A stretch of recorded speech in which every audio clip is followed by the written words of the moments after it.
겉으로 드러나지 않지만 우리가 평생 동안 내리는 모든 결정, 행동, 감정에 미묘하게 영향을 미치는 고통들이 있습니다. 이것들은 눈에 보이는 상처는 아니지만 우리가 사용하는 단어, 애정 표현, 그리고 어떤 일에 깊이 영향을 받았을 때 보이는 신뢰 혹은 회피의 방식으로 나타나는 보이지 않는 흉터입니다.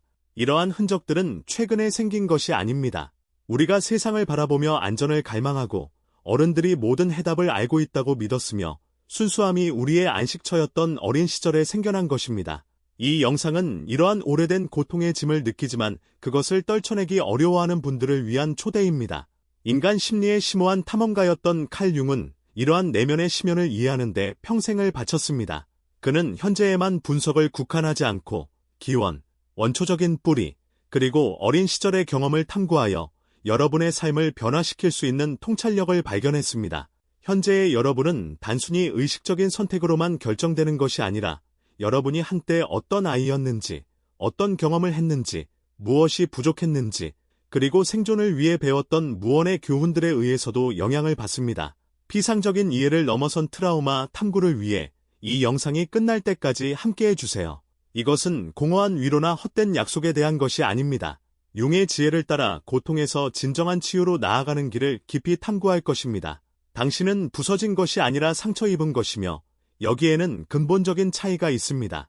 부서졌다는 것은 회복 불가능한 손상을 의미하지만 상처 입었다는 것은 회복의 가능성을 내포합니다.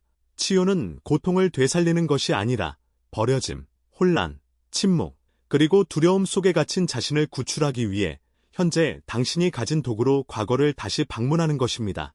왜 당신 안에 특정 반응이 통제 불능처럼 보이는지, 왜 누군가가 물러설 때 분노가 폭발하는지, 혹은 왜 무시당할 때 이름 모를 슬픔이 떠오르는지 궁금해한 적이 있습니까?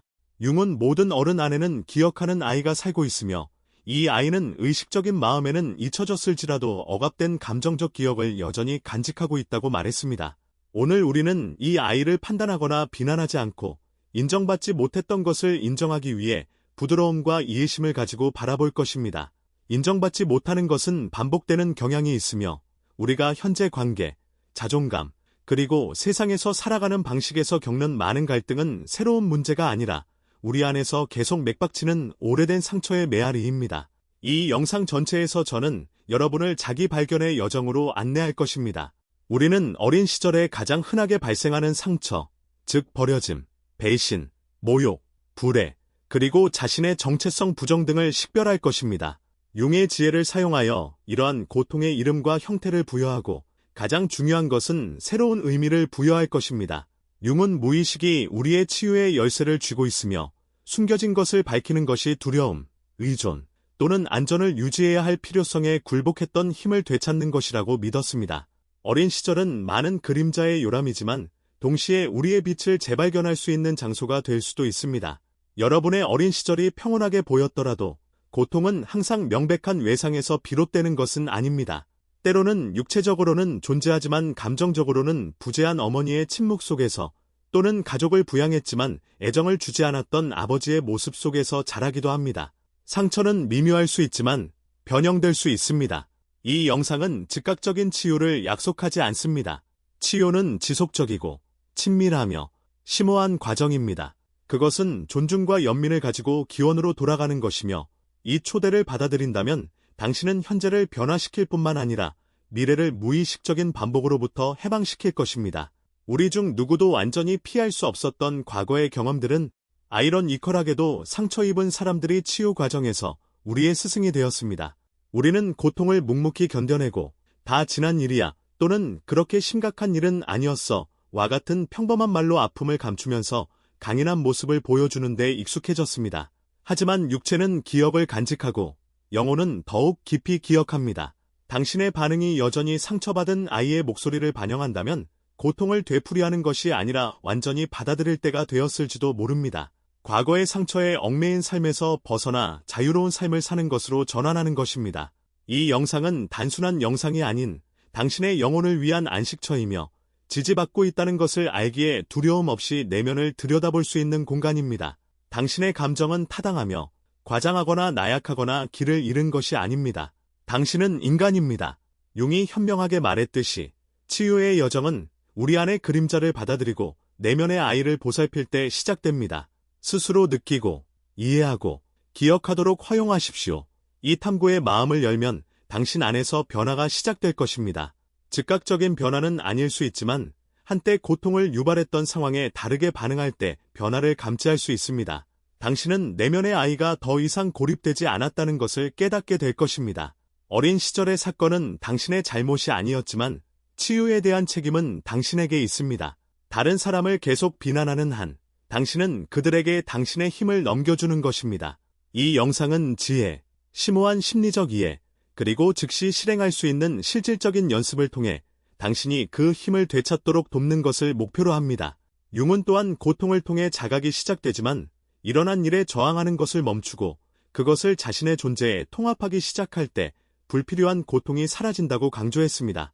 저항을 멈추고 여전히 고통을 유발하는 것을 밝혀내어 더욱 자유롭고 강하며 진실된 새로운 방식으로 세상을 헤쳐나가는 방법을 발견합시다.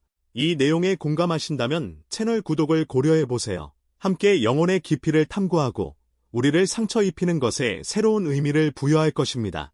왜냐하면 치유를 향한 첫 번째 단계는 고통이 아닌 자유로운 곳에서 살아갈 자격이 있다는 것을 인정하는 것이기 때문입니다. 이 영상은 즉석에서 답을 제시하거나 빠른 해결책을 제공하지 않습니다. 오히려 자기 성찰, 과거의 자신과의 대화, 눈물을 흘리거나 고통에 직면해야 하더라도 감정이 표면으로 드러나도록 허용하는 더욱 심오한 여정으로의 초대를 제공합니다. 역할과 가면 뒤에 숨어 지낸 오랜 시간 끝에 자신을 알아보는 것은 당신에게 판매된 성공이라는 개념보다 훨씬 더 가치가 있습니다. 저는 다른 접근 방식을 제안합니다. 이 영상을 지성으로만 듣지 말고 영혼으로 들으십시오. 모든 것을 즉시 이해하려고 서두르지 말고 그저 머무르고 느끼고 숨 쉬고 당신이 밝히는 것을 잊었던 구석을 단어가 어루만지도록 하십시오. 당신의 이야기는 당신 자신에게라도 들어줄 가치가 있습니다. 여기서 접하는 단어는 비난하거나 당신을 희생자 역할로 몰아넣기 위한 것이 아닙니다. 대신 감정적 해방을 위한 도구를 제공합니다. 왜냐하면 우리가 반응의 근원을 이해할 때 가능성의 영역이 열리고 바로 그곳에서 진정한 자유가 탄생하기 때문입니다. 융은 우리 안에서 부정하는 모든 것이 외부적으로 운명으로 나타난다고 말했습니다. 다시 말해, 우리가 치유하지 못하는 것은 반복하고 반복하지 않으면 자녀, 배우자, 친구에게 전달합니다. 따라서 이 영상은 당신만을 위한 것이 아니라 당신 주변 사람들, 그리고 더 가벼운 삶을 누릴 자격이 있는 미래의 당신 자신을 위한 것입니다. 물론 치유의 과정은 고통스러울 수 있지만 치유를 가져다주는 고통을 두려워하지 마십시오. 그 고통은 파괴하는 것이 아니라 정화하고 정리하며 변화시킵니다. 그리고 여기에서 우리 모두는 사랑, 자각, 그리고 연민을 가지고 그 고통을 헤쳐나갈 것입니다. 연민을 받아들이고 시간을 내어 결국 나는 치유되었다라고 선언할 수 있는 공간을 허용하십시오. 이는 어린 시절의 상처를 치유하는 것은 있는 것이 아니라 자각을 가지고 기억하는 것이라는 깊은 이해에서 비롯됩니다. 그것은 한때 당신이었던 어린아이를 인정하고 나는 이제 여기 있고 너는 더 이상 혼자가 아니다라고 안심시키는 것입니다. 이 겉보기에는 단순해 보이는 행위는 당신의 삶 전체를 재구성할 수 있는 변혁적인 힘을 가지고 있습니다. 왜냐하면 내면의 아이가 포용받고 안전하다고 느낄 때 성인 자아는 마침내 휴식과 평화를 찾을 수 있기 때문입니다. 이러한 이해를 통해 당신은 어린 시절의 상처를 인식할 수 있을 뿐만 아니라 그 상처들이 당신의 현재와 미래를 좌우하도록 허용하지 않고 당신의 경험을 존중하는 법을 배우게 될 것입니다. 당신은 놓아야 할 것을 놓아주고 묵인하지 않고 용서하며 당신의 핵심 본질에 충실하면서 자신을 재건할 수 있는 힘을 발견할 것입니다. 칼 융은 무의식을 의식으로 가져오기 전까지는 무의식이 당신의 삶을 지배하고 당신은 그것을 운명이라고 부를 것이라고 현명하게 말했습니다. 이것은 우리가 따라야 할 지침이 될 것입니다.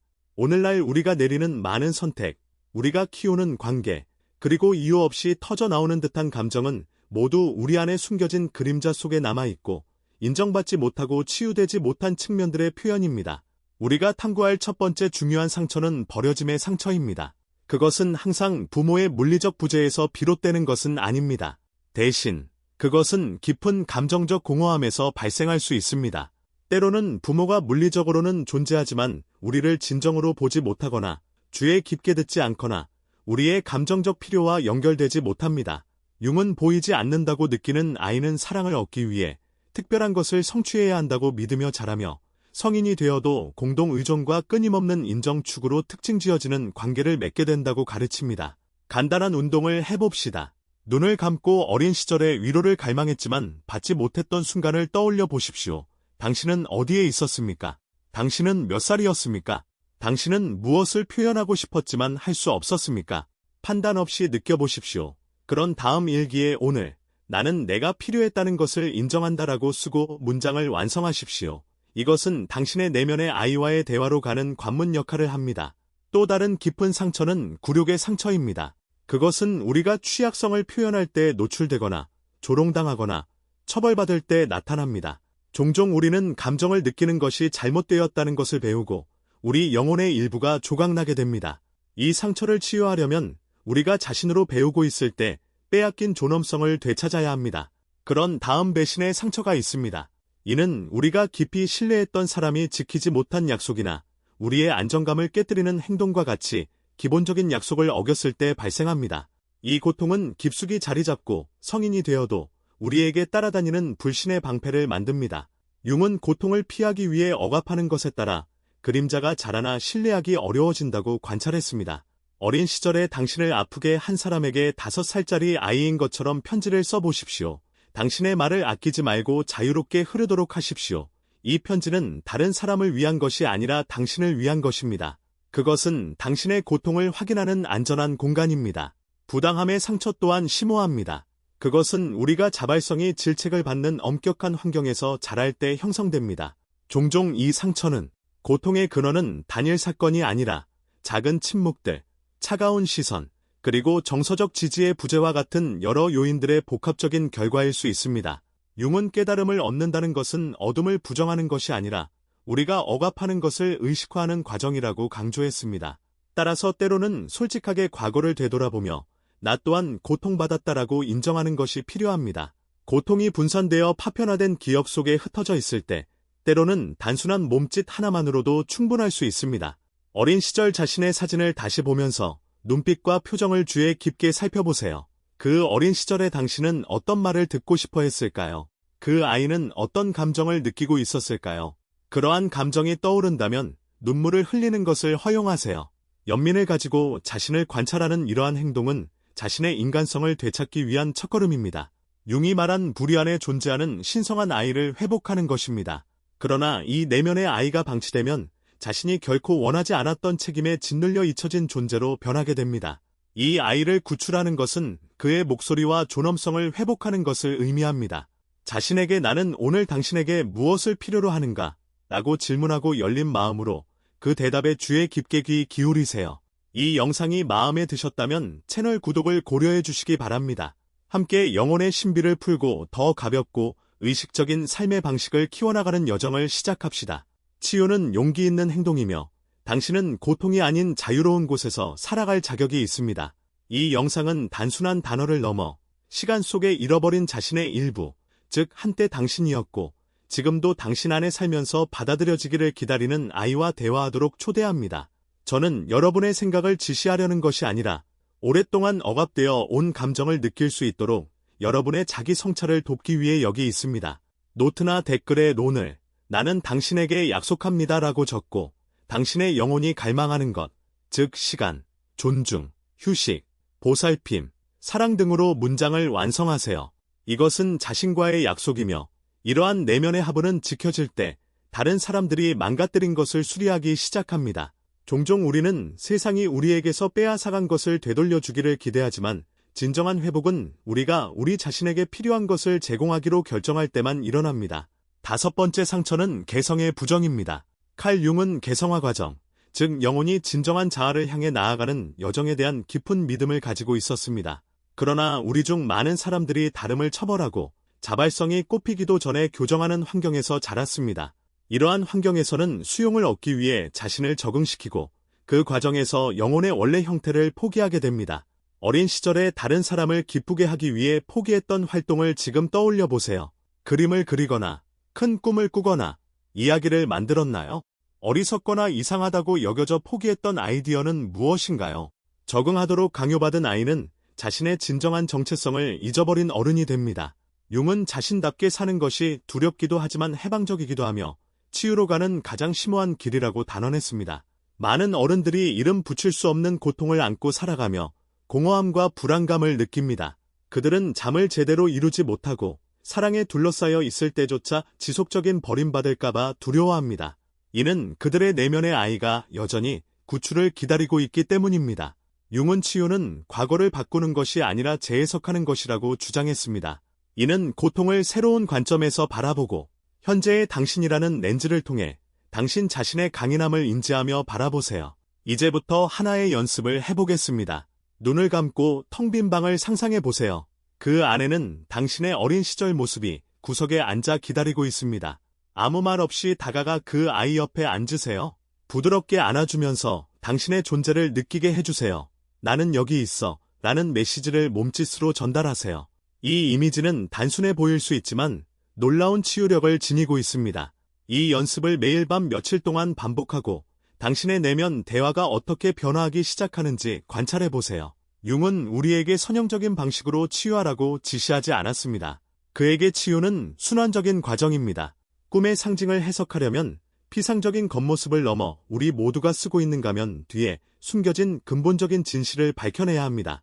이러한 가면은 종종 어린 시절부터 물려받은 것인데 강한 사람, 웃긴 사람, 완벽한 사람 또는 돌보는 사람의 모습과 같습니다. 하지만 이 보호 갑옷 아래에는 무엇이 있을까요? 당신이 스스로 그것을 벗어 던지도록 허락할 때, 심지어 잠시라도 당신의 연약함, 진실성, 그리고 혼란스러움을 드러낼 때 내면의 평화가 나타납니다. 바로 이 평온함 속에서 치유가 시작됩니다. 치유는 더 많은 것을 하는 것이 아닙니다. 오히려 당신이 결코 될 운명이 아니었던 사람이 되려는 강박을 멈추는 것을 의미합니다. 융은 각 개인이 자신만의 고유한 길을 찾아야 한다고 주장했습니다. 따라서 우리가 여기서 제공하는 것은 기성품 해결책이 아니라 통과할 수 있는 초대이자 관문입니다. 들어갈지 말지는 당신의 결정에 달려 있으며 당신이 열어젖히는 각 관문은 당신을 당신의 진정한 자아에 더 가까이 데려다 줄 것입니다. 또 다른 연습을 해봅시다. 댓글 섹션의 다음 문장을 완성하세요. 오늘 나는 내 짐을 내려놓기로 선택합니다. 그리고 당신에게 더 이상 속하지 않는 것, 즉 외부의 기대, 물려받은 죄책감 또는 당신 자신의 것이 아닌 가면으로 빈칸을 채우세요. 글쓰기는 어린 시절부터 짊어져 온갖 상처를 해방하는 첫 번째 단계의 역할을 합니다. 어린 시절의 모든 상처는 당신이 의식적으로 그것을 헤쳐나가기로 결심한다면 힘의 원천으로 변모할 수 있는 잠재력을 가지고 있습니다. 융은 변화는 고통과 분리될 수 없지만 자신과의 만남은 아무리 외로워 보일지라도 또한 가장 해방적인 경험이라고 분명히 밝혔습니다. 당신이 여기에 있는 이유는 당신이 준비되었기 때문입니다. 비록 이전에는 그것을 알지 못했을지라도 말입니다. 당신은 밖을 바라보는 것을 멈추고 안을 들여다보기 시작할 준비가 되어 있습니다. 기억하세요. 당신의 어린 시절의 상처가 당신을 정의하는 것이 아닙니다. 그것들은 여전히 받아들임이 필요한 당신 자신의 측면을 드러냅니다. 당신이 그것들을 명확하게 인식하는 법을 배울 때 그것들은 당신에 대한 통제력을 포기하고 당신의 감금이 아닌 당신의 이야기의 필수적인 부분이 됩니다. 만약 이 영상이 당신에게 반향을 일으켰다면, 당신 안에 무언가가 움직였다면 댓글에 론을 나는 내 안의 어린아이를 품기로 선택합니다 라고 표현하세요. 이 선언의 자부심과 진실성을 가지고 접근하여 이 몸짓이 단순한 단어를 초월하여 당신 자신에 대한 헌신이 되도록 하세요. 그것이 당신의 감정적 자유를 향한 첫걸음이 되기를 바랍니다. 칼 융은 치유는 단지 이론을 통해서가 아니라 영혼에 직접 소통하는 상징을 통해 일어난다는 것을 이해했습니다.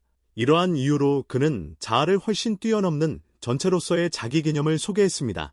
어린 시절의 상처를 치유하는 것은 단순히 기분이 더 나아지는 것을 의미하는 것이 아닙니다.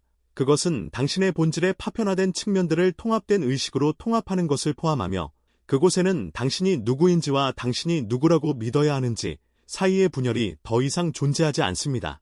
우리가 겪는 고통은 단순히 우리에게 가해진 것 때문만이 아니라 우리가 그러한 경험으로부터 도출하는 해석 때문이기도 합니다. 방치된 아이는 버려졌다는 고통을 느낄 뿐만 아니라 나는 그들은 머물 자격이 없다는 믿음이 굳어지면서 미래의 관계를 형성하는 침묵의 진실이 됩니다. 융은 진정한 치유는 감정적일 뿐만 아니라 상징적이고 인지적인 것이라고 강조했습니다.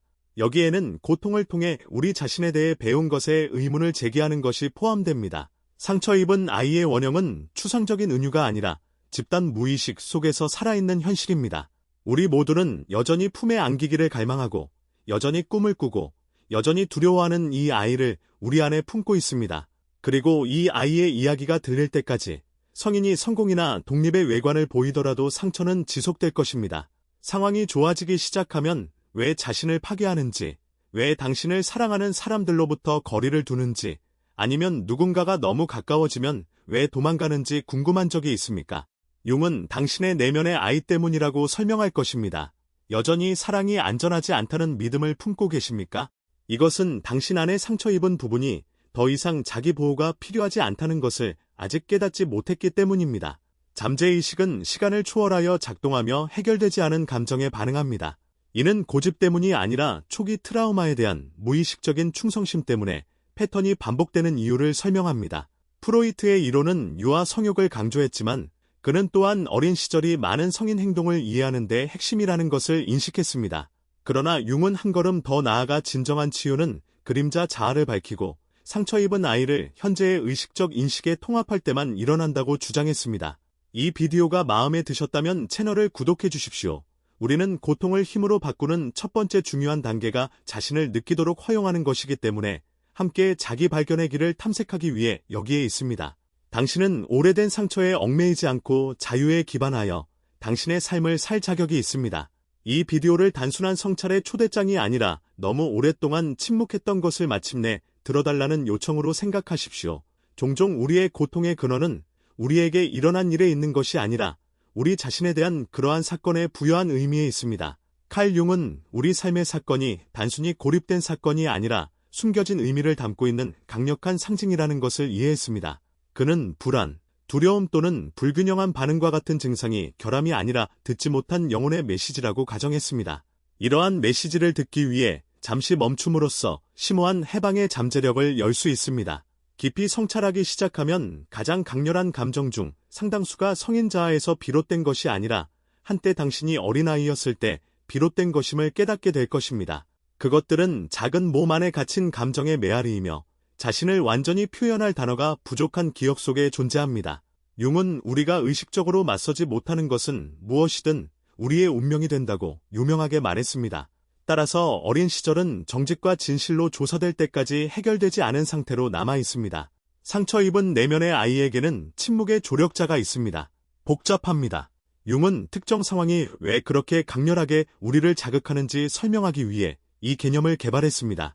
그것은 단순히 누군가가 당신의 말을 듣지 않는 것에 관한 것이 아닙니다. 듣지 못하면 어린 시절에 확립된 무효화의 고대 컴플렉스가 활성화됩니다. 성인은 현재 거절을 경험하지만 실제로 반응하는 것은 과거의 아이입니다. 프로이트의 동료이자 나중에 반대 목소리를 낸 알프레드 아들러도 어린 시절이 인생의 대본을 위한 토대를 마련한다고 믿었습니다. 아들러에 따르면 아이가 열등감을 느끼면 성인이 되어 보상을 구합니다. 이것은 많은 사람들이 성공을 추구하는 이유를 설명합니다. 진정한 자기애가 아닌 자신의 가치 없음이라는 상처를 감추려는 시도로서 나타날 수 있습니다. 융은 내면의 아이를 통합하지 않고 얻은 성공은 궁극적으로 공허하다고 경고했는데 외부적인 인정은 내부적으로 손상된 것을 결코 치유할 수 없기 때문입니다. 또 다른 영향력 있는 정신분석학자인 도널드 위니컷은 중요한 개념을 소개했습니다. 아이에게는 완벽한 어머니가 필요한 것이 아니라 충분히 좋은 어머니가 필요하다는 것입니다. 이는 고통이 항상 큰 트라우마에서 비롯되는 것이 아니라 반복적인 정서적 부재, 즉 깊은 상처를 만드는 침묵의 단절에서 발생할 수 있음을 의미합니다. 많은 사람들은 겉으로 보기에 좋은 어린 시절을 보냈음에도 불구하고 여전히 고통을 느끼는 것에 죄책감을 느낍니다. 융은 핵심 요인은 객관적으로 일어난 일이 아니라 당신의 영혼이 그 사건들을 어떻게 해석했느냐라고 주장할 것입니다. 융은 우리에게 개성화라는 개념을 선물했는데 이는 진정한 자아를 향한 영혼의 여정을 의미합니다. 이 여정은 당신이 다른 사람의 기대를 버리고 진정한 자신을 구현하기 시작할 때 시작됩니다.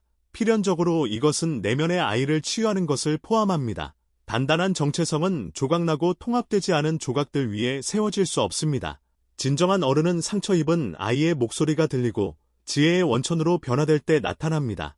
내면의 여정에서 가장 큰 영향을 미치는 순간 중 하나는 우리가 다른 사람을 비난하는 것을 멈추고 대신 개인적인 책임을 다하기로 결심할 때 발생합니다. 비난은 변화를 가져오지 않지만 책임을 지는 것은 변화를 가져옵니다. 치유는 과거를 정당화하지 않고 인정하는 즉시, 그리고 당신의 미래가 당신의 손에 달려있다는 의식적인 결정을 내리는 순간에 일어납니다. 그것은 더 이상 당신에게 고통을 준 사람들에게 초점을 맞추는 것이 아니라 지금부터 당신이 어떤 사람이 되기로 선택하느냐에 초점을 맞추는 것입니다. 가장 조용한 형태의 고통은 나는 괜찮아라는 가면 뒤에 숨겨져 있습니다. 이들은 강인함, 책임감, 성숙함을 구현하여 삶을 헤쳐나가는 법을 배운 사람들입니다. 그러나 이 무적의 외피 아래에는 종종 자신의 감정을 관리하는 법을 배우기도 전에 다른 사람의 짐을 짊어진 아이가 살고 있습니다. 칼 융은 이것을 자아 팽창이라고 불렀는데 이는 심오한 결핍감을 감추는 힘의 가면이며 해결되지 않으면 결국 산산이 부서질 것입니다. 간단한 연습을 해보십시오. 매일 아침 거울을 보고 큰 소리로 나는 더 이상 사랑받기 위해 나 자신을 증명할 필요가 없다라고 선언하십시오. 처음에는 터무니없어 보일 수 있지만 계속하십시오. 당신의 잠재의식은 이전에 들어본 적이 없는 것을 듣도록 재구성되어야 합니다. 오늘날의 세계에서 영성을 이해하는 것도 융의 관점에서 중요한 역할을 하는데 강요된 종교적 믿음이 아니라 삶의 목적과의 심오한 연결로서 말입니다. 영적인 회복은 개인이 자신의 내면적 고통을 해결할 때 일어납니다. 영혼은 단순한 행복이 아닌 의미를 추구합니다. 당신의 고통의 의미를 부여하는 것은 치유하는 가장 좋은 방법 중 하나입니다. 모든 고통의 핵심에는 나는 충분한가? 라는 질문이 있습니다. 우리의 많은 행동은 과로하고 어떤 대가를 치르더라도 사랑을 쫓고 어떤 희생을 치르더라도 거절을 피함으로써 이 질문에 답하기 위해 고안되었습니다. 그러나 융에 따르면 답은 외부에서 찾을 수 없습니다. 당신이 자신의 진실에 직면할 때만 당신은 솔직하게 나는 내가 가진 모든 것을 가지고 나 자신을 받아들이기 때문에 충분하다라고 선언할 수 있습니다. 당신이 부족했던 것에 대해 눈물을 흘리는 데에는 내재적인 의미가 있습니다. 이것은 약함의 신호가 아니라 의식적인 항복의 신호입니다. 융은 눈물을 영혼을 위한 카타르시스 경험으로 여겼습니다. 눈물을 흘리는 것은 새로운 시작을 위한 공간을 허용합니다. 눈물을 억누르지 마십시오. 당신이 한때 아이였던 자신을 인정하기로 선택할 때 당신의 일부분이 변화됩니다. 당신의 나이와 상관없이 내면의 아이는 여전히 당신 안에 살면서 포용되기를 기다리고 있습니다. 융은 평생의 특권은 당신이 진정으로 누구인지가 되는 것이라고 말했습니다. 진정으로 자신을 포용한다는 것은 고통을 부정하는 것이 아니라 그것을 통합하는 것을 의미합니다. 과거의 상처 입은 어린 시절의 자신을 치유하기 시작할 때 당신은 더욱 강렬하게 살아갈 수 있게 됩니다.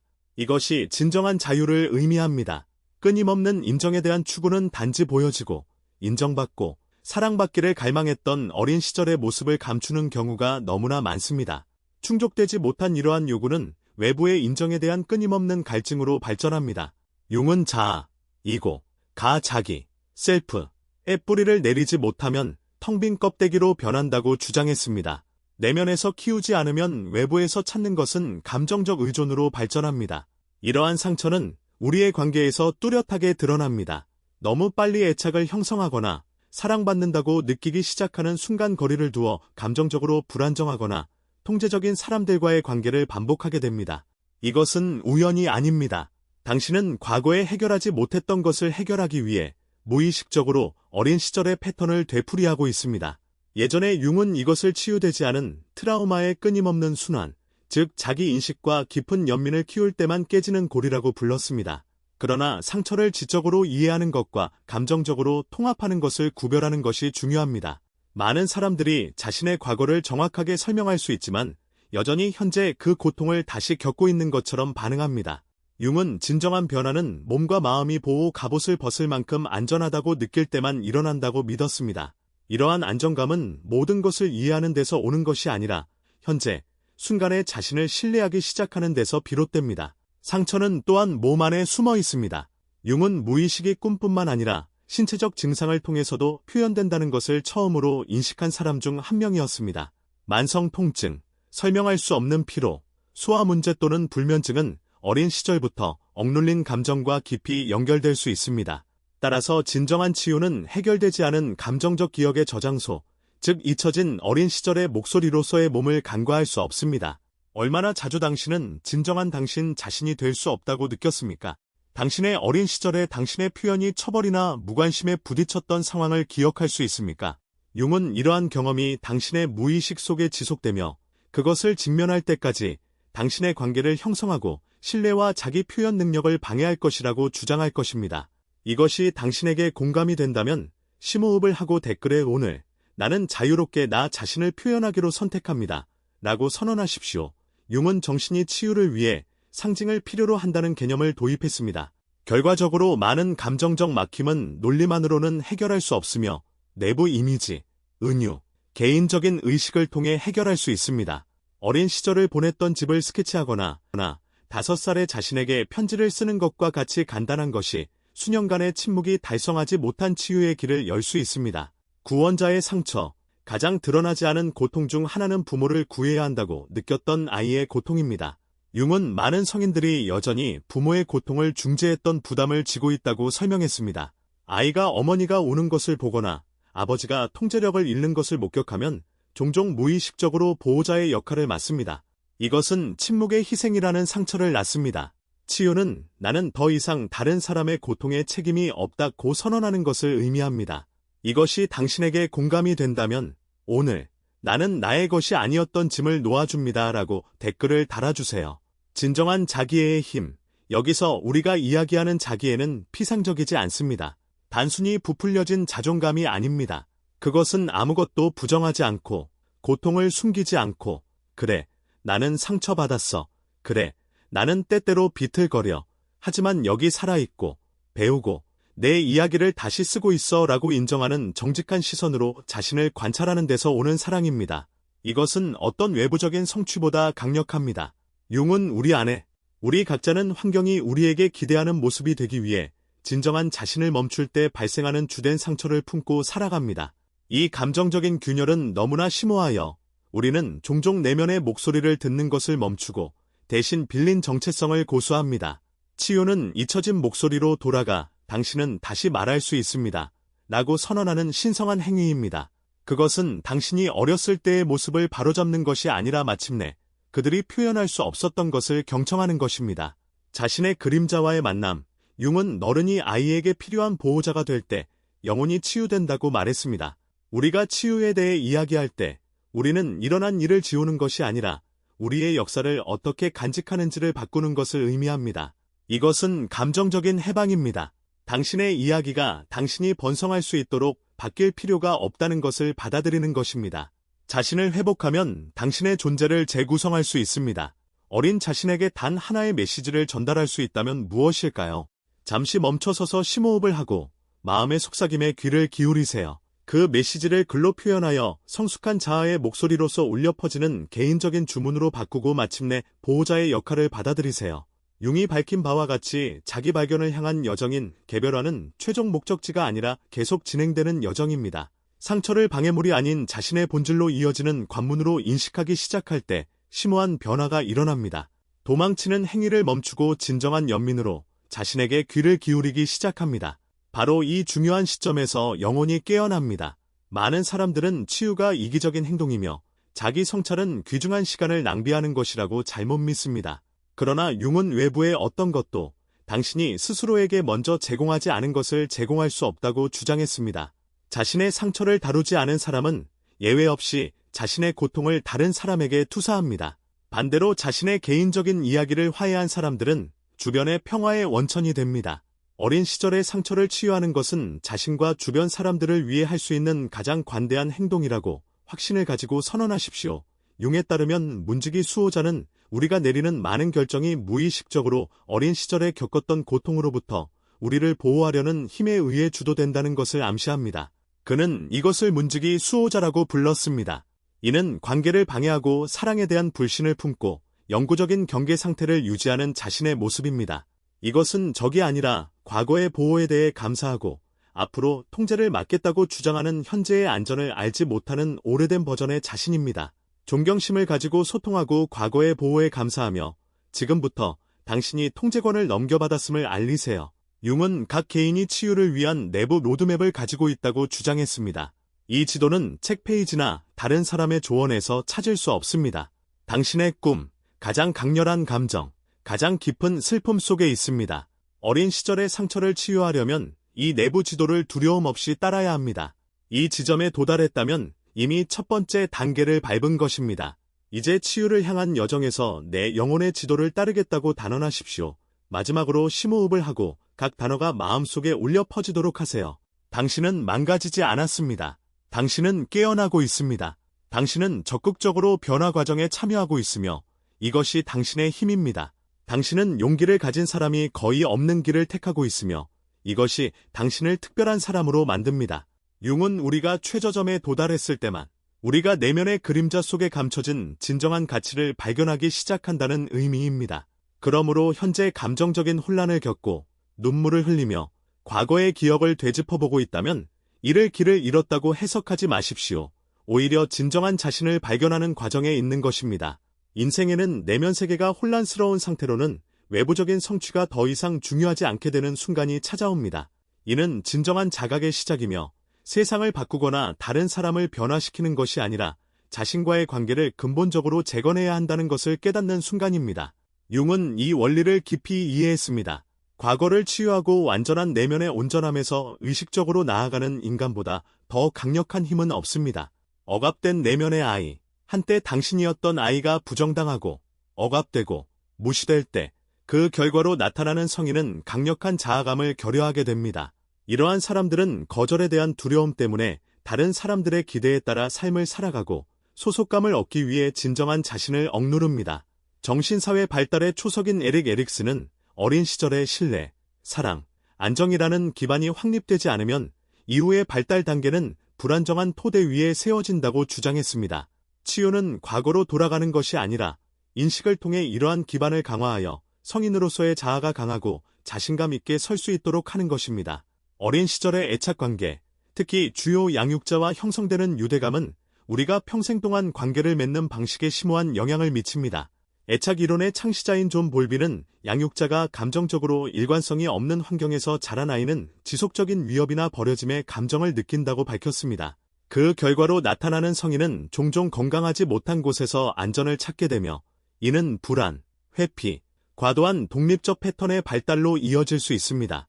이러한 개념과 일맥상통하게 칼 융은 이러한 패턴을 판단 없이 관찰하고 통합한 다음 변형시키는 것의 중요성을 강조할 것입니다. 많은 아이들이 부모의 보호자가 되는 역할 역전을 경험합니다. 이러한 아이들은 종종 부모의 고통을 내면화하고 보호해야 할 사람들을 보호하려고 노력합니다. 앨리스 밀러는 이러한 사람들을 재능 있는 아이 증후군의 희생자로 지칭했는데 물리적인 집은 있지만 진정한 감정적 안식처를 찾지 못한 사람을 의미합니다. 성인이 되어서는 다른 사람들에게 존경을 받지만 자신의 자존감으로 어려움을 겪습니다. 이러한 특정 상처를 치유하는 것은 이전에 부족했던 양육을 죄책감 없이 자신에게 제공하는 것을 배우는 것을 포함합니다. 더 이상 다른 사람의 고통에 책임이 없다는 것을 확인하는 것을 의미합니다. 이것이 당신에게 해당되는지 고려하고 그렇다면 결코 당신의 몫이 아니었던 짐을 내려놓으십시오. 어린 시절의 상처에서 비롯되는 흔한 증상은 자기 파괴입니다. 중요한 성과에 가까워질수록 두려움과 의심이 생겨나 포기하고 싶은 압도적인 충동을 일으킵니다. 이는 무의식적인 마음이 당신이 받을 자격이 없다고 믿기 때문입니다. 융은 이것을 부정당하고 상처받고 배제된 모든 것을 담고 있는 그림자 자아과 연관시켰습니다. 그림자와 화해하지 못하면 보이지 않는 꼭두각시 조종사처럼 행동하여 당신의 행동을 통제할 것입니다. 진정한 힘은 이 그림자를 적으로부터 동맹으로 바꿀 때 나타납니다. 도널드 위니콧은 진정한 자아와 거짓 자아의 개념을 소개했습니다. 진정한 자아는 자발성, 활력, 진정성을 특징으로 하는 반면 거짓 자아는 감정적으로 적대적인 환경에서 생존하기 위해 세워진 보호막 역할을 합니다.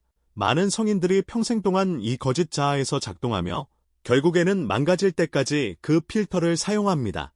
치유는 잠시 멈춰 숨을 고르고 자신의 진정한 모습을 되찾기 시작할 때 일어납니다. 내면의 아이는 복잡한 해답을 필요로 하지 않습니다. 그저 보여지고 들려지고 인정받기를 원할 뿐입니다. 가족 치료 전문가인 버지니아 사티어는 인간관계의 핵심은 인정받고 받아들여지는 것이라고 강조했습니다. 이러한 과정을 자신에게 제공하기 시작하면 불안감이 줄어들고 몸이 이완되며 죄책감이 사라집니다.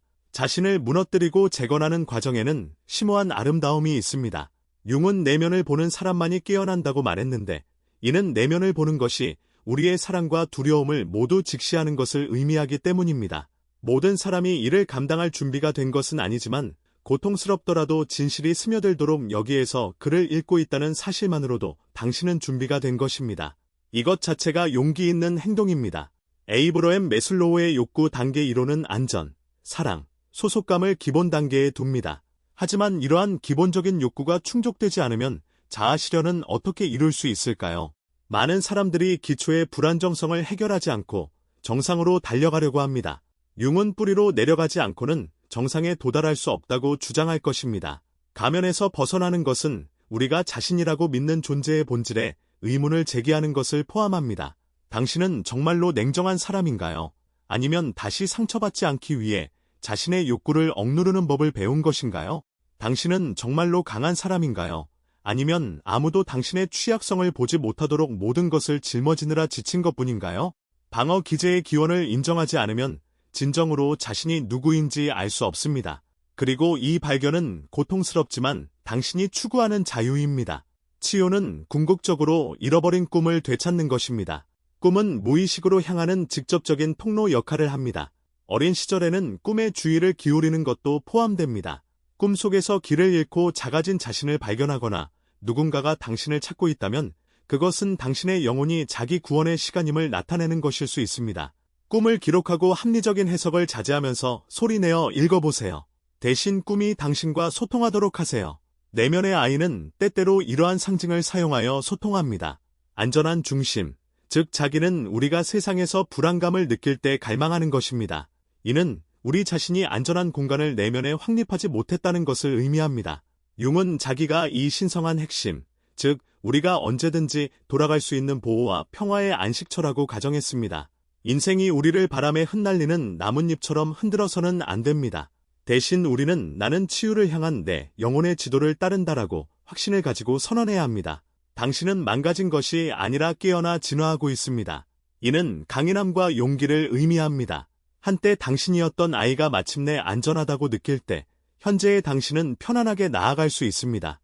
이 메시지가 마음에 와닿는다면 채널을 구독해주세요. 함께 인간의 영혼을 계속 탐구하고 상처를 강점으로 바꾸며 더 큰 진실과 깊이로 살아가는 법을 배울 것입니다. 진정한 자유는 고통을 피하는 것이 아니라 의식적으로 헤쳐나가는 데 있습니다. 치유는 세상을 벗어나는 것이 아니라 두려움, 판단, 버림받음 없이 머무를 수 있는 내면의 공간을 만드는 것입니다. 쉽게 숨 쉴 수 있고 과거가 짐이 아닌 이해되고 통합된 자신의 일부가 되는 공간입니다. 몸은 또한 영혼이 침묵시키는 것을 간직합니다. 융은 심신의학이 그의 시대에는 아직 초기 단계에 있었음에도 불구하고 이를 인지했습니다. 오늘날 우리는 몸이 해소되지 않은 것을 표현한다는 것을 이해합니다. 소화되지 않은 것으로 위장이 조여지고 말하지 않은 것으로 목이 뻣뻣해지고 피부는 당신이 마주하지 못했던 거절감을 드러냅니다. 따라서 어린 시절의 상처를 치유하는 것은 몸과 다시 연결되고 몸의 소리에 귀 기울이고 몸과 함께 호흡하며 사랑으로 몸을 채우는 것을 포함합니다. 로고테라피의 창시자인 빅터 프랭클은 긴가는 왜가 있다면 어떻게든 견딜 의향이 있다고 말했습니다. 이를 우리의 상처에 적용하면 상처에서 의미를 찾을 수 있다면 고통을 극복할 수 있다는 의미입니다. 융 역시 이에 동의하며 치유는 단순한 완화가 아니라 목적을 가진 변화라고 보았습니다. 당신의 고통은 지혜로, 당신의 이야기는 봉사로, 당신의 상처는 길로 진화할 수 있습니다. 당신 안의 아이가 현재의 당신으로부터 사랑받고 있다고 느낄 때 삶은 가벼워지고 관계는 더 이상 전쟁터가 아니며 감정은 적이 되기를 멈추고 당신의 실수는 스승이 되며 한때 당신을 짓눌렀던 당신의 과거는 증거가 됩니다. 융은 이 순간 당신이 진정한 내면의 삶이라는 신성한 문턱을 넘었다고 말할 것입니다. 완벽주의 뒤에는 종종 인정받고 싶어 했던 모든 것을 완벽하게 해내면 버려지지 않을 것이라고 믿었던 아이가 숨어 있습니다. 융은 이것을 진정한 자아로부터의 분리라고 보았습니다. 아이는 생존을 위해 페르소나를 만들고 성인은 끊임없이 연기하느라 지쳐 살아갑니다. 치유는 두려움 없이 불완전한 자신을 허용하고 당신이 하는 일이 아닌 당신 자체로 사랑받는 것을 포함합니다. 당신이 결핍되었던 것을 자신에게 주기 시작할 때 당신은 당신 자신뿐만 아니라 이전 세대와 앞으로 올 세대를 위해 조상의 사슬을 끊는 것입니다. 융은 영혼은 개별적인 것이 아니라 집단 무의식과 연결되어 있다고 말했습니다. 어린 시절의 상처를 치유하는 것은 당신의 전체 혈통에 조용하지만 심오한 영향을 미칩니다. 그것은 당신에게서 시작되지만 당신으로 끝나지 않습니다. 이것이 바로 부름입니다.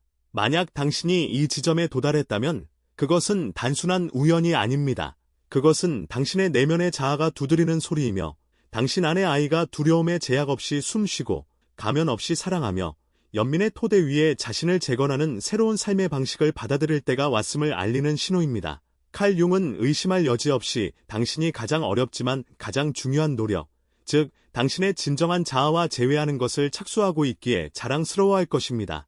감정적 상처는 고쳐야 할 결함이 아니라 성찰로의 초대입니다.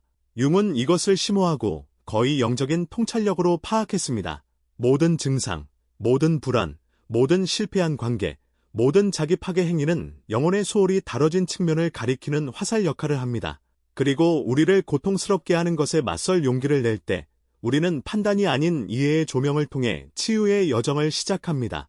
거절에 대한 두려움은 종종 초기 분리의 역사를 숨깁니다.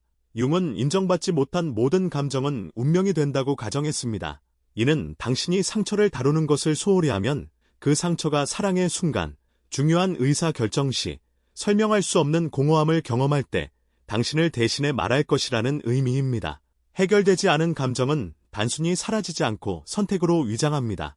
어린 시절, 우리는 걷고 말하는 법뿐만 아니라 느끼는 법도 배웁니다. 만약 당신이 감정이 검증되지 않는 환경에서 자랐다면 현재 감정과의 혼란스럽거나 거리감 있는 관계에 어려움을 겪고 있을 수 있습니다. 융은 감정을 영혼의 상징으로 통합할 것을 옹호하며 감정은 문제가 아니라 나침반이라고 강조했습니다. 감히 느낌으로써 당신은 당신의 내면 세계를 탐색하기 시작할 수 있습니다. 무의식과의 대화에 참여하는 것은 융심리 치료 내에서 강력한 훈련입니다. 당신의 상처 입은 내면의 아이와의 대화를 시각화하는 것은 내면 아이, 그림자 자아, 혹은 보호자라는 개념은 단순한 심리 게임이 아니라 영혼의 회복 과정입니다. 우리 안에는 다양한 목소리가 존재하며 이러한 목소리들과 진정으로 소통하기 전까지는 우리 안의 일부분이 온전치 못한 자아에 의해 지배당하며 끊임없이 관심을 갈구하게 됩니다. 많은 사람이 자신이 유능한 어른인 척, 삶을 잘 꾸려나가는 척하며 가짜의 삶을 살아가는 듯한 기분을 떨쳐내지 못합니다. 이러한 감정은 어린 시절의 정서적 지지 부족에서 비롯된 깊은 뿌리를 가지고 있습니다.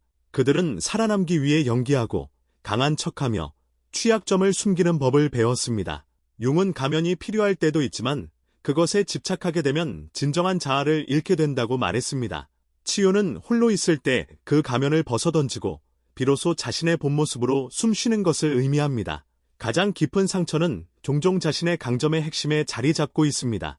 융은 그림자 속에 황금이 있다고 주장했는데 이는 신비로운 무언가를 뜻하는 것이 아니라 실제적인 심리적 현상을 의미합니다.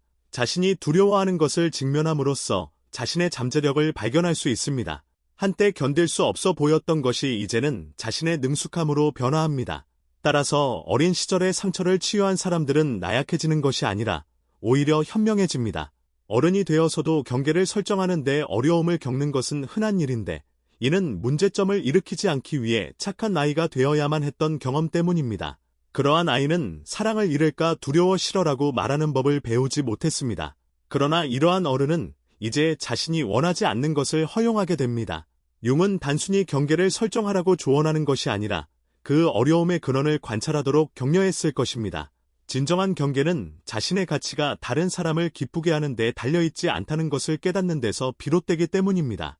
존재의 힘에 대해 생각해 봅시다. 상처는 항상 시끄럽게 드러나지 않을 수 있지만 신체적 애정, 눈맞춤, 주의 깊은 경청이 부족한 가정에서 자란 아이처럼 끊임없이 우리 안에 존재합니다. 이러한 부재는 미묘하지만 광범위한 흔적을 남깁니다. 치유 과정에서 자신이 주목받을 가치가 없다고 느끼는 깊은 감정을 경험할 때 나는 주목받고 사랑받고 경청받을 자격이 있다라는 말을 진실로 느껴질 때까지 수천 번이고 반복해야 합니다. 칼 융은 빠른 해결책이라는 개념을 믿지 않았습니다. 그는 정신이 고유한 리듬과 깊이를 가지고 있다는 것을 이해했습니다. 따라서 그의 방법은 강요가 아닌 동반을 포함했습니다. 때로는 상처를 치유하는데 7살 때 울지 못했던 것을 대신 울어야 할 때도 있습니다. 만약 이 메시지가 당신에게 와닿았다면 이 채널을 구독하여 함께 인간 정신을 탐구하고 상처를 강점으로 변화시키며 더 큰 진정성과 깊이로 살아가는 법을 배워나가기를 바랍니다. 진정한 자유는 고통을 회피하는 것이 아니라 용기와 자각을 가지고 고통을 헤쳐나가는 데 있습니다. 당신은 망가진 것이 아니라 깨어나고 있는 것이며 그 안에 당신의 힘이 있습니다. 치유는 세상으로부터 도피하거나 고통으로부터 자신을 숨기는 것이 아닙니다. 오히려 두려움, 판단, 버려짐 없이 머무를 수 있는 내면의 공간을 가꾸는 것입니다. 그것은 집으로 돌아가는 것에 대한 것이며 이 집은 물리적인 장소가 아니라 더 이상 소속감을 가장할 필요가 없는 내면의 상태입니다. 몸 또한 영혼이 침묵시키는 것을 기억합니다. 융은 심신이야기 그의 시대에는 주로 직관에 기반을 두고 있었음에도 불구하고 이를 인지했습니다. 오늘날 과학은 몸이 해소되지 않은 것을 드러낸다는 것을 확인시켜줍니다. 위장은 소화되지 않은 것으로 인해 경직되고 목은 말하지 못한 단어들로 인해 조여들며 피부는 직면하지 않은 자기 거부를 드러냅니다. 따라서 어린 시절의 상처를 치유하는 것은 단지 정신적인 훈련이 아닙니다. 그것은 또한 몸과 다시 연결되고 몸의 소리에 귀 기울이며 몸과 함께 숨 쉬고 애정과 연민으로 몸 안에 거하는 것을 포함합니다. 고통 속에서 의미를 찾는 것이 중요합니다. 로고테라피의 창시자인 빅터 프랭클은 사람들이 만약 그들이 왜라는 이유를 가지고 있다면 어떻게라도 가능하다는 말이 있습니다. 이를 감정적인 상처에 적용해보면 그 상처 속에서 목적을 발견한다면 고통을 헤쳐나갈 수 있다는 의미가 됩니다. 융은 또한 치유란 단순한 고통 경감을 넘어 의미를 동반한 변화를 포괄한다고 믿었습니다. 당신의 고통은 지혜로 진화할 수 있고 당신의 이야기는 증거가 될 수 있으며 당신의 상처는 새로운 길을 열어줄 수 있습니다. 당신 안의 어린아이가 지금의 당신으로부터 사랑받고 있다고 느낄 때 모든 것이 변모합니다. 관계는 더 이상 전쟁터가 아니며 감정은 더 이상 적이 아니고 실수는 스승이 되며 한때 당신을 짓눌렀던 과거는 배움과 영감의 원천으로 바뀝니다. 융은 이 시점에서 당신이 신성한 문턱, 즉 당신의 진정한 내면 세계의 문턱을 넘었다고 말할지도 모릅니다. 과도한 책임감은 중요한 문제입니다. 어떤 사람들은 모든 것과 모든 사람에 대해 책임을 느낍니다. 이는 종종 혼란스러운 환경에서 자라면서 자신의 가치가 유용하고 문제를 해결하고 착하게 행동하는 것에 달려있다고 생각했기 때문입니다. 그러나 영혼은 이러한 짐에 지쳐갑니다. 융은 이러한 책임을 버리는 것을 이기적인 행위가 아닌 심오한 자기의 표현으로 옹호할 것입니다. 왜냐하면 당신에게 속하지 않은 것을 계속 짊어지고 있는 동안에는 치유될 수 없기 때문입니다. 고통을 거부하지 말고 존중하는 것이 중요합니다. 어린 시절의 상처를 치유하는 것은 단순히 5살 때 울지 못했던 것을 울거나 7살 때 말할 수 없었던 것을 외치는 것만이 아닙니다. 때로는 3살 때 아무도 당신을 안아주지 않았을 때 스스로를 안아주는 것을 의미합니다. 이것은 퇴행이 아니라 해방입니다. 당신의 상처가 나약함의 신호가 아니라 당신의 진정한 모습으로 향하는 관문이라는 것을 깨달을 때 고통과의 관계는 바뀝니다. 더 이상 고통을 거부하지 않고 존중합니다. 왜냐하면 느끼는 모든 감정이 당신을 당신의 진정한 모습에 더 가깝게 데려다준다는 것을 이해하기 때문입니다. 만성적인 슬픔과 내면의 공허함은 중요한 지표입니다. 불안이나 자극에 대한 중독으로 위장된 지속적인 슬픔, 그 우울함은 더 깊은 문제의 신호입니다. 정신은 종종 소리치는 것보다 속삭이는 것을 선호한다고 융은 말했습니다. 이러한 초기 속삭임을 무시하면 고통이 커집니다. 그러나 잠시 멈춰서 귀를 기울이면 명확해집니다. 슬픔 그 자체가 핵심 문제는 아닙니다. 진짜 문제는 슬픔을 무시하는 데 있습니다. 통제되지 않는 분노는 종종 어린 시절에 울음소리가 들리지 않고 필요가 귀찮은 것으로 치부되었던 고통을 감춥니다. 문제는 타고난 폭력성이 아니라 감정을 적절하게 전달하는 방법에 대한 교육 부족입니다. 융은 그림자 자아가 부드럽게 대하지 않을 때 통제력을 얻는다고 주장했습니다. 이는 정당화가 아니라 성인처럼 행동하도록 강요받았던 아이를 이해하고 변화시키는 것입니다. 이는 종종 분쟁을 중재하고 부모를 위로하고 가정의 평화를 유지하려고 노력했던 아이로 나타납니다. 이러한 개인은 자기 희생에 가까운 강렬한 책임감을 갖게 됩니다. 융은 극단적인 성인 행동은 종종 어린 시절의 결핍을 보상하는 역할을 한다고 주장했습니다. 이러한 맥락에서 치유는 부과된 역할을 포기하고 마침내 자기 보존을 시작하기 위해 세상을 구하려는 시도를 중단하는 것을 의미합니다. 자존감 부족은 근본 원인이 아니라 증상입니다. 그것은 자신의 가치를 인정받거나 축하받지 못했던 아이의 목소리입니다. 융은 정신은 인정받을 때 번성한다고 믿었습니다. 마지막으로 자신에 대해 자부심을 느꼈던 적이 언제였습니까? 당장 믿지 않더라도 오늘 그렇게 하는 것이 중요합니다. 영혼이 듣지 못했던 말을 흡수하도록 긍정적인 말을 반복하십시오. 많은 성인들이 단절감을 느끼며 자신이 어디에도 속하지 않고 어디에 있든 진정으로 집에 있는 것처럼 느끼지 못합니다. 이는 안정적인 정서적 공간이 결핍된 어린 시절은 종종 영혼의 향수라고 융이 명명한 현상을 반영합니다. 이러한 공허함을 치유하는 방법은 이상적인 외부 장소를 찾는 것이 아니라 자기의 용서, 자유를 바탕으로 구축된 내면의 성역을 가꾸는 것입니다. 진정한 용서는 과거의 행동을 묵인하는 것이 아니라 트라우마와의 동일시로부터 벗어나는 것입니다. 이는 고통이 없기 때문이 아니라 더 이상 고통에 의해 규정된 삶을 살고 싶어 하지 않기 때문입니다. 융은 용서가 나약함이 아닌 강인함을 의미한다고 믿었습니다. 그것은 의도적인 재탄생의 선택입니다. 자기의 행위인 현존은 오직 사랑을 통해서만 치유되는 상처를 보살피는 것을 의미합니다. 현존은 자신과 함께하며 회피 없이 경청하는 것을 구현합니다.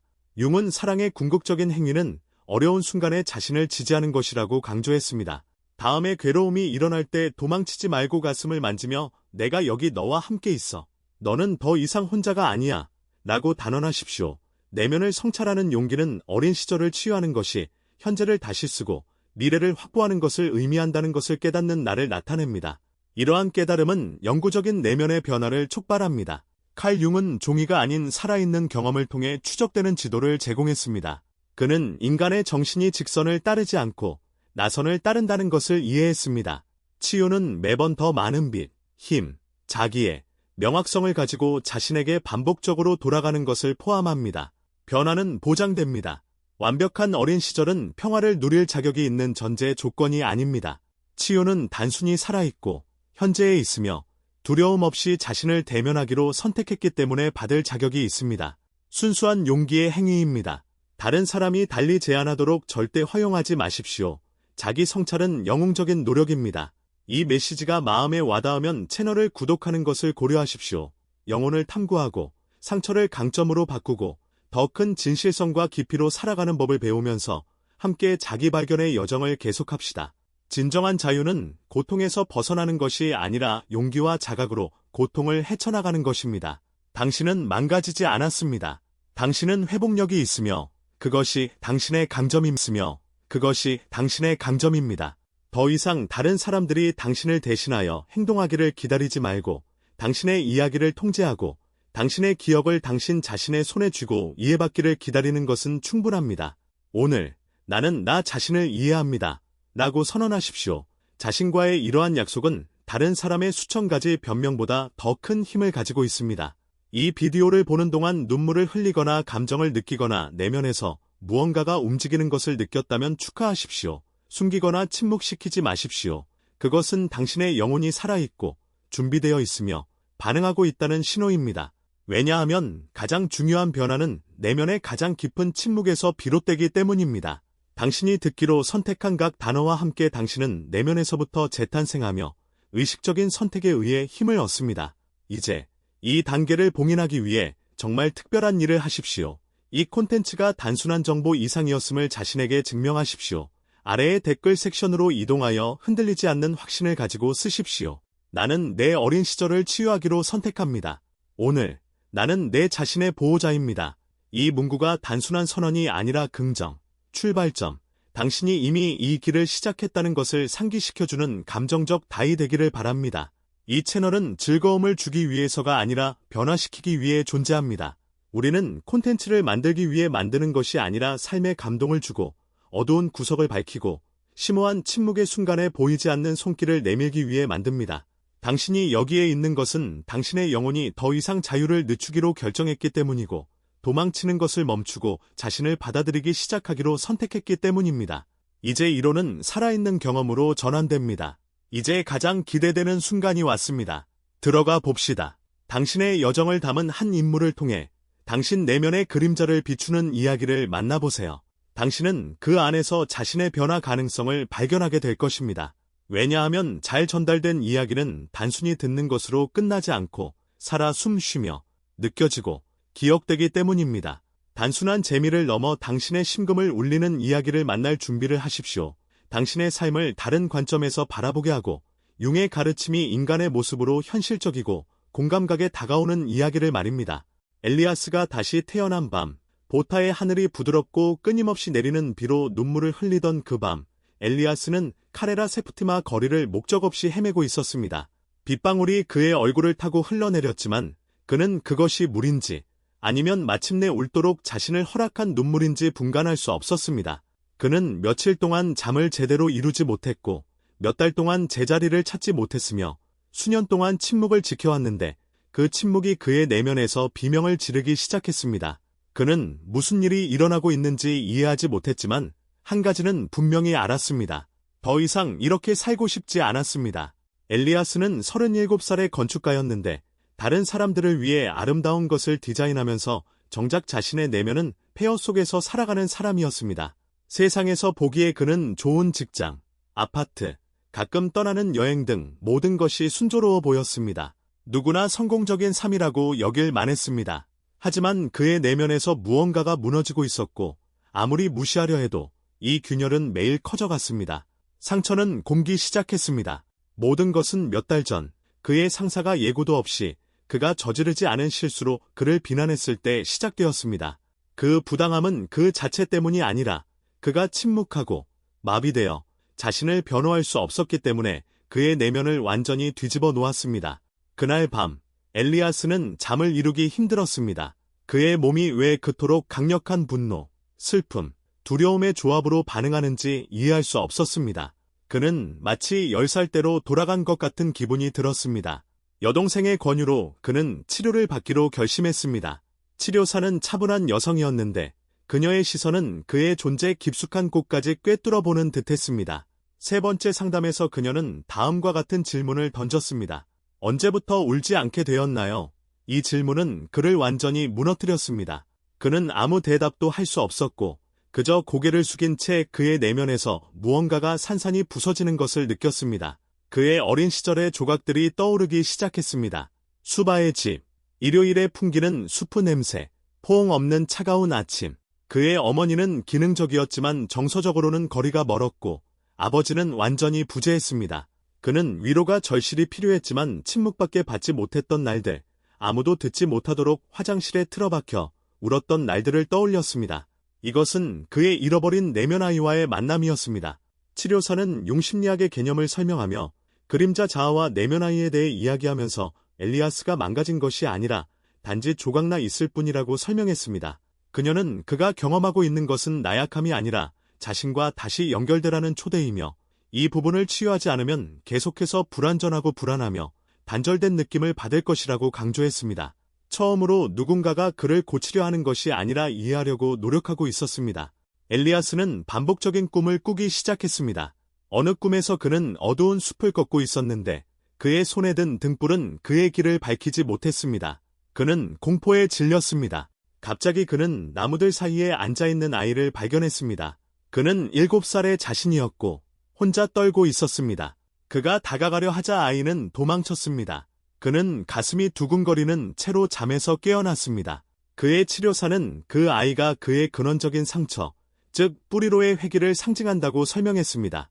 어느 날 설명할 수 없는 충동에 이끌려 그는 옛 동네로 돌아갔습니다.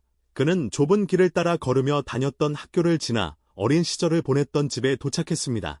집은 다른 색으로 다시 칠해졌고 창문에는 새로운 쇠창살이 달려 있었지만 근본적인 분위기는 여전했습니다. 그는 그곳에 서서 심호흡을 하며 향수, 두려움, 화해에 대한 갈망이 뒤섞인 감정을 느꼈습니다. 그날 밤, 그는 어린 시절의 자신에게 편지를 썼습니다. 그는 자신을 버린 것, 강해지도록 강요한 것, 너무 많은 것을 억누른 것에 대해 용서를 구했습니다. 그는 그날부터 항상 곁에 있겠다고 약속했습니다. 이 편지는 새로운 것, 그가 정확히 이름 붙일 수는 없지만 매우 진실하다고 느낀 것, 즉 변화의 시작을 알렸습니다. 미묘한 변화가 나타나기 시작했습니다. 엘리아스는 더 이상 자신에게 그렇게 엄격한 기준을 적용하지 않았고 몇 년 만에 처음으로 다니오라고 말할 수 있게 되었으며 소심하지만 진정한 안도감을 느꼈습니다. 그때부터 그는 힘이 세상의 무게를 짊어지는 데 있는 것이 아니라 결코 자신의 것이 아니었던 것을 놓아주는 데 있다는 것을 깨달았습니다. 당신도 이 단계를 밟을 수 있습니다. 이 이야기가 당신에게 공감을 불러일으켰다면, 마음속에 어떤 움직임이 느껴졌다면 그것을 무시하지 마십시오. 그것을 축하하십시오. 그것은 당신의 영혼이 변화할 준비가 되었다는 신호이기 때문입니다. 댓글로 스크롤하여 나는 내 어린 시절을 치유하기로 선택합니다. 오늘 나는 나 자신의 보호자입니다. 라고 쓰십시오.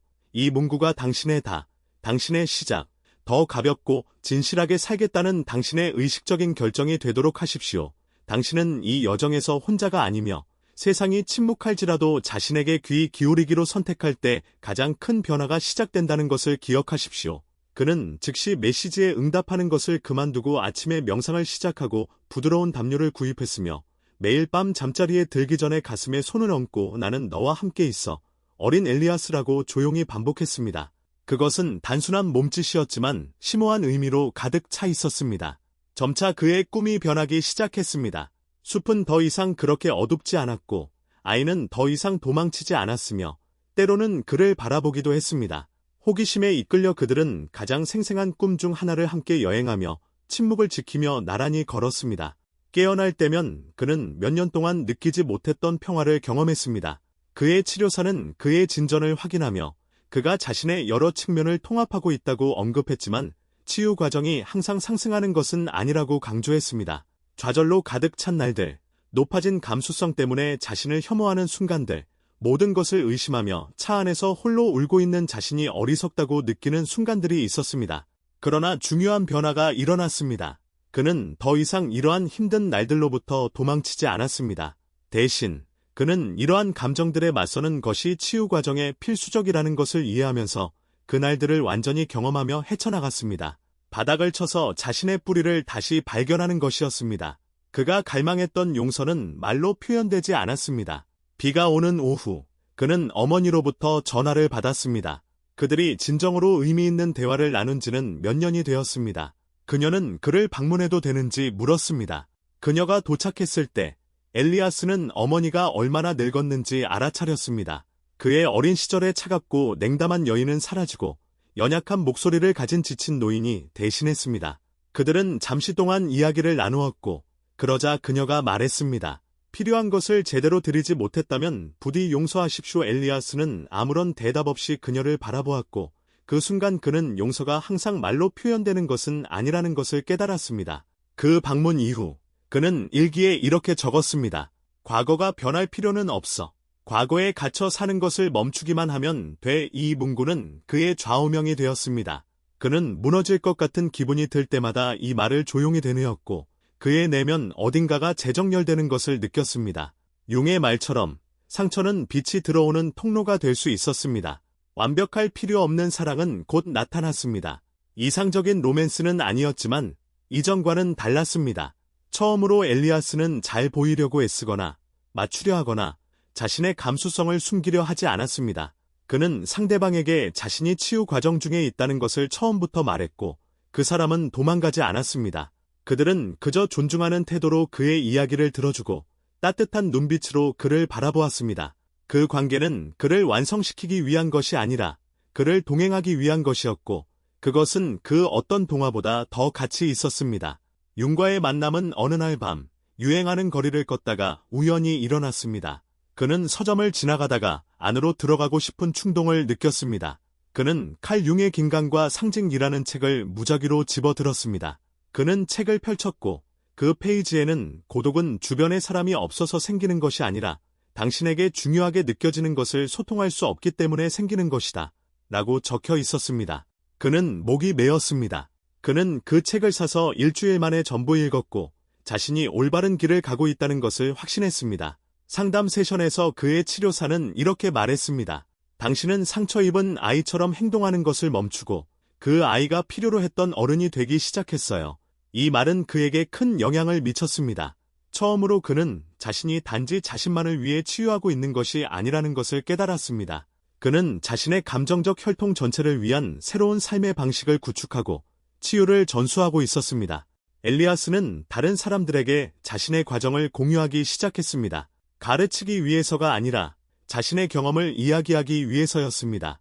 그리고 그는 강력한 것을 발견했습니다.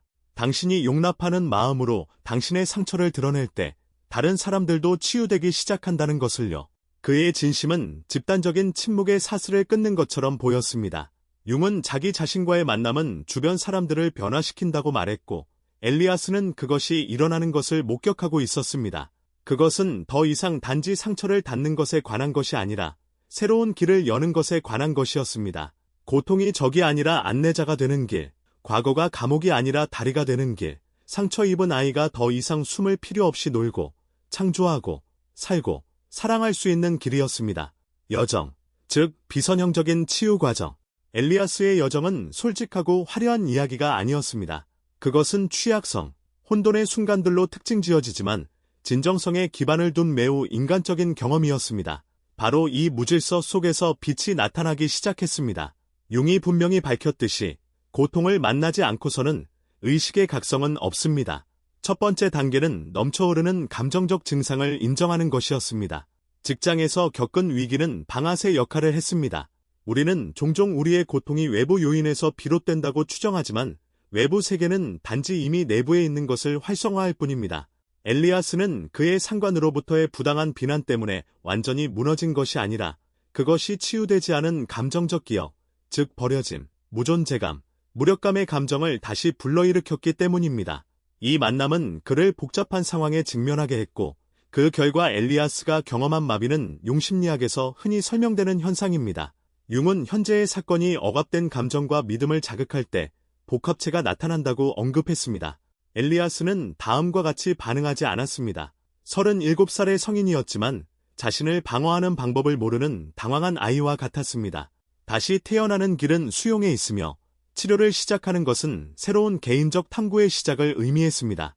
융은 자기 발견이 인류에게 가장 어려운 과제이며 수년간 피해온 것을 직면할 용기를 요구한다고 주장했습니다. 그의 치료사는 쉬운 해결책을 제시하지 않았지만 심오한 질문을 던졌고 그중 하나가 중추적인 역할을 했습니다.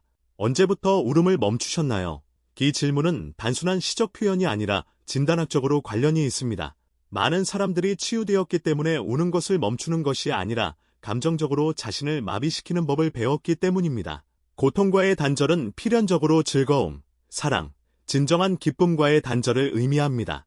엘리아스가 어린 시절과 다시 연결되면서 상징과 꿈의 힘이 분명해졌는데 이는 그의 치유의 중요한 요소였습니다.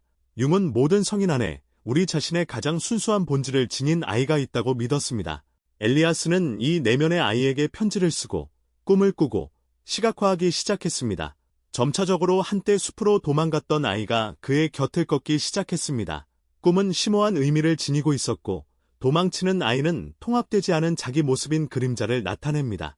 엘리아스가 마침내 아이를 만나 곁에서 걸었을 때 그는 자신과 화해하고 있음을 깨달았습니다. 엘리아스의 이야기는 누군가가 감히 내면을 들여다볼 때 융의 가르침이 어떻게 살아나는지 보여줍니다. 엘리아스는 상처 입은 아이로 사는 것에서 그 아이에게 필요한 어른이 되는 것으로 전환했습니다. 그는 단순히 상처를 봉합하는 것이 아니라 고통이 더 이상 그를 괴롭히는 그림자가 아니라 그를 인간답게 만드는 표식이 되는 새로운 존재를 시작하고 있었습니다. 이제 당신의 차례입니다.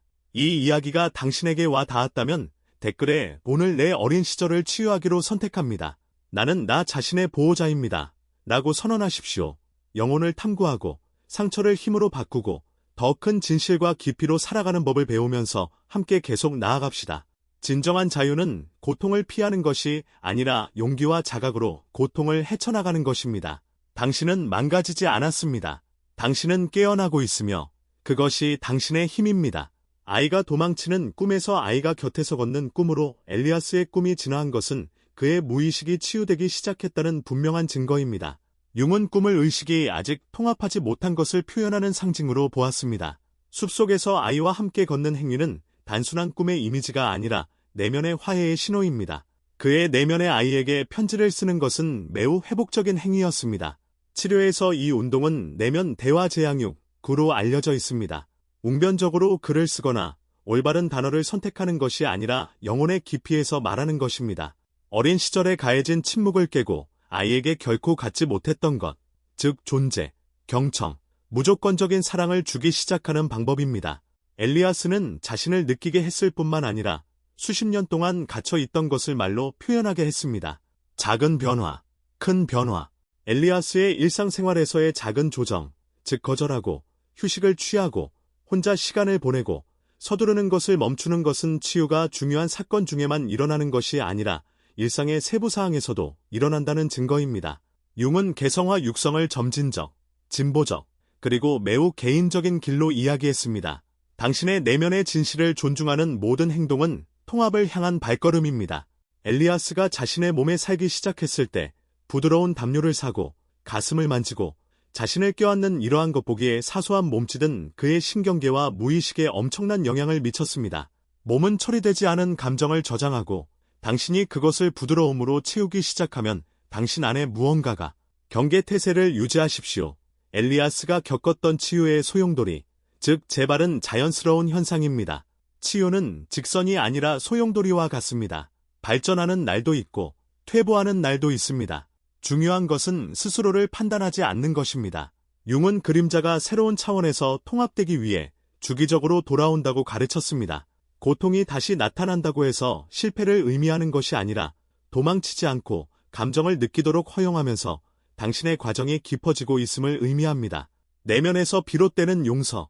그의 어머니와의 만남은 그녀가 용서를 구했기 때문이 아니라 엘리아스가 더 이상 치유를 위해 사과를 필요로 하지 않았기 때문에 전환점이 되었습니다.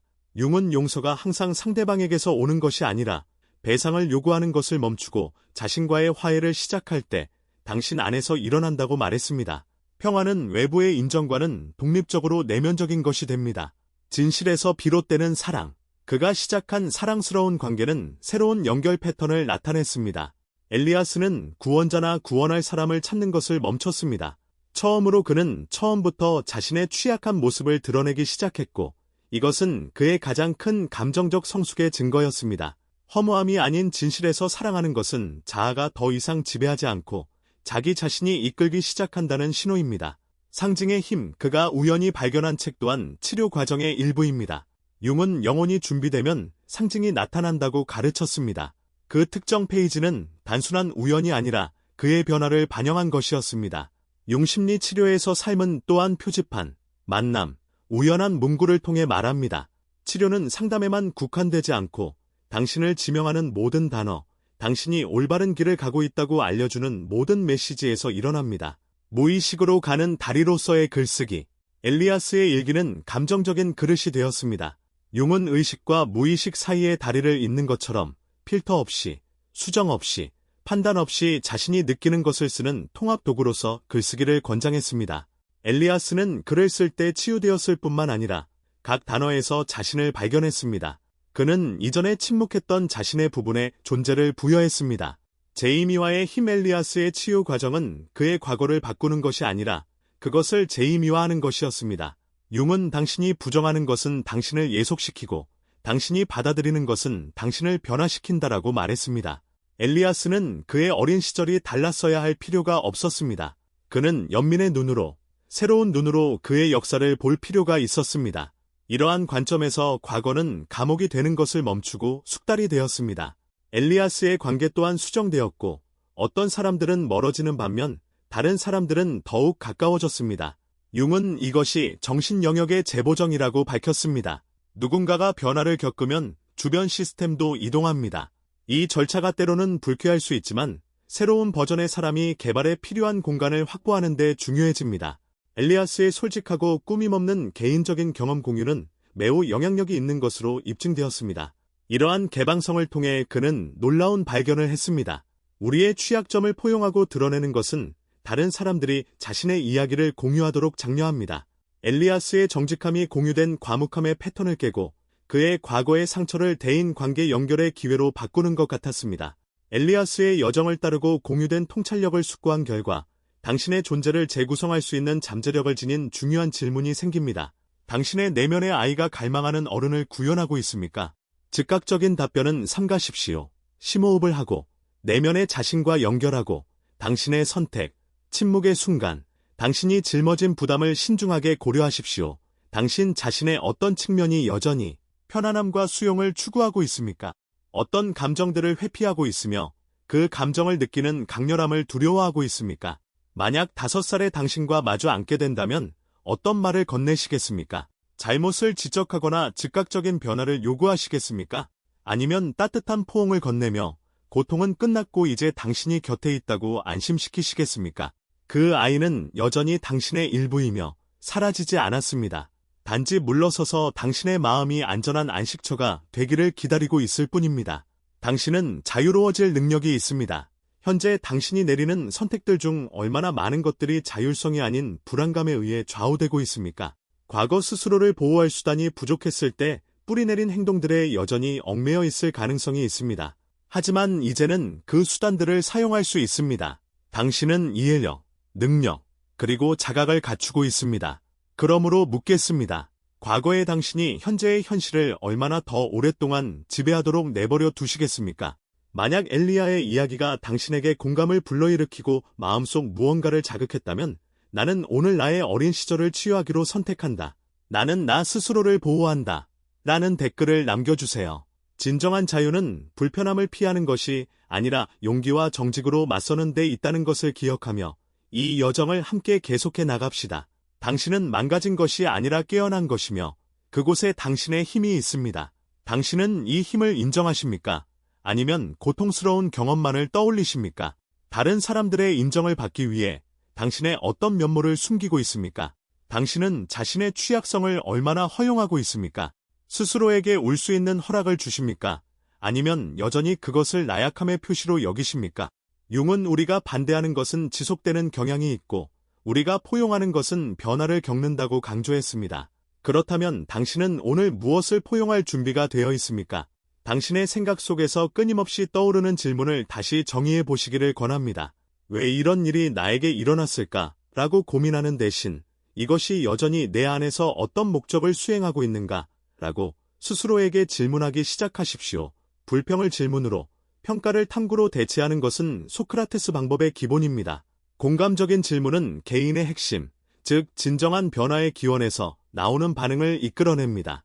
고통에서 배움으로, 두려움에서 이해로 전환하는 것은 자신의 이야기를 정직하고 명확하게 살아가는 경험을 시작합니다. 이 영상의 끝에 도달했으므로 여러분께 행동을 취하도록 초대하고 싶습니다. 댓글 섹션으로 이동하여 다음 문장을 게시하십시오. 오늘 나는 상처가 아닌 사랑을 통해 치유를 시작합니다. 우리를 위해서가 아니라 당신 자신을 위해 쓰십시오. 그래서 이 날이 새로운 시작을 상징한다는 것이 당신의 개인적인 여정에 기록되도록 하십시오. 두려움 없이 내면을 성찰하기로 선택한 특별한 날을 상상해 보십시오. 이 감정이 당신의 존재 깊은 곳에서 비롯된 개인적이고 말 없는 합의, 즉 맹세 역할을 하기를 바랍니다. 당신이 이 지점에 도달했다는 사실은 상당한 의미를 지닙니다. 당신은 용기를 가지고 있고 사랑받을 자격이 있으며 당신의 개인적인 여정은 중요하다는 것을 이해하는 것이 중요합니다. 다른 누구도 당신의 과거 상처를 완전히 이해하지 못하지만 반대로 당신만이 그 의미를 재정의할 힘을 가지고 있습니다. 자기 화해에 헌신하는 것보다 더 신성한 길은 없다는 것을 명심하십시오. 이것은 당신이 독립적으로 수행해야 하는 여정이지만 당신은 지지받고 있다는 것을 확신하십시오. 하나의 영혼이 깨어날 때 그 주변의 다른 영혼들도 움직이기 시작합니다. 이 여정이 당신에게 공감을 불러일으키고 당신 안에서 무언가가 촉발되었으며 이제 시작점이 있다고 느낀다면 당신의 개인적인 발전을 더욱 깊이 파고들기를 권합니다. 자기의 내면의 치유, 그리고 진정한 감정적 해방은 혼자서는 이루어낼 수 없습니다. 여러분이 이곳에 함께해 주시는 것은 매우 소중하며 이 공간을 진솔한 소통, 수용, 그리고 진실성이 오가는 중심지로 만들어줍니다. 함께해 주셔서 진심으로 감사드리며 여러분은 이 여정을 혼자 헤쳐나가지 않습니다. 우리 모두 함께 나아가면서 더욱 진실하고 연민 넘치는 삶을 살아갈 수 있도록 탐구하고 변화하며 필요한 역량을 습득해 나갑시다. 만약 이 영상이 여러분의 마음에 와닿았다면 채널 구독을 고려해 주시면 감사하겠습니다. 여러분의 참여는 정말 큰 의미가 있습니다. 다음 만남을 기약합니다.